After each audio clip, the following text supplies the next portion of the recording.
লোভনীয় জিভে জল আনা নারকোলি আলুর দম, দেখতে যেমন খেতে তেমন।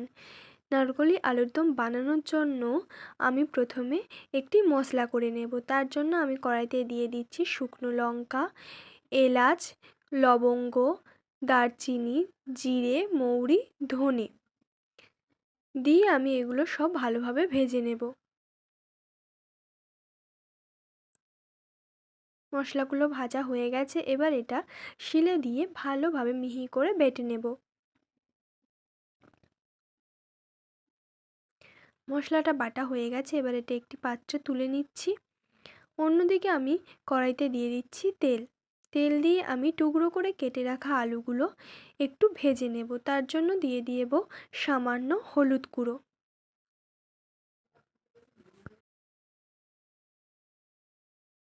আলুটা ভাজা হয়ে গেছে, ওটা একটি পাত্রে তুলে নিয়েছি। এবারে তেলের উপরে সরু পাতলা লম্বা লম্বা করে কেটে রাখা নারকেলটা দিয়ে আমি হালকা করে একটু ভেজে নিচ্ছি। এবারে কড়াইতে আরও কিছুটা তেল দিয়ে দিচ্ছি শুকনো লঙ্কা, তেজপাতা, গোটা গরম মশলা দিয়ে একটু নাড়াচাড়া করে নেব। এবারে ওর উপরে দিয়ে দেব পেঁয়াজ কুচি, আদা রসুনের পেস্ট দিয়ে মশলাটা একটু ভাজা ভাজা করে নেব।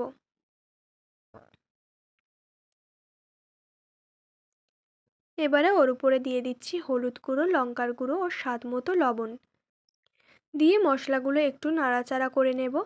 তারপরে ওর উপরে দিয়ে দিচ্ছি নারকেলের পেস্ট দিয়ে মশলাটা ভালোভাবে কষিয়ে নেব। মশলাটা অনেকটা শুকিয়ে এসছে, তাই দিয়ে দিচ্ছি সামান্য জল। মশলা থেকে তেল ছেড়ে এসছে, এবারে ভেজে রাখা আলুগুলো ওতে দিয়ে ভালোভাবে কষিয়ে নেব। আলুটা কষানো হয়ে গেছে, এবার এতে দিয়ে দিচ্ছি পরিমাণ মতো জল আলুটা সিদ্ধ হওয়ার জন্য। কিছুক্ষণের জন্য ঢেকে রাখছি।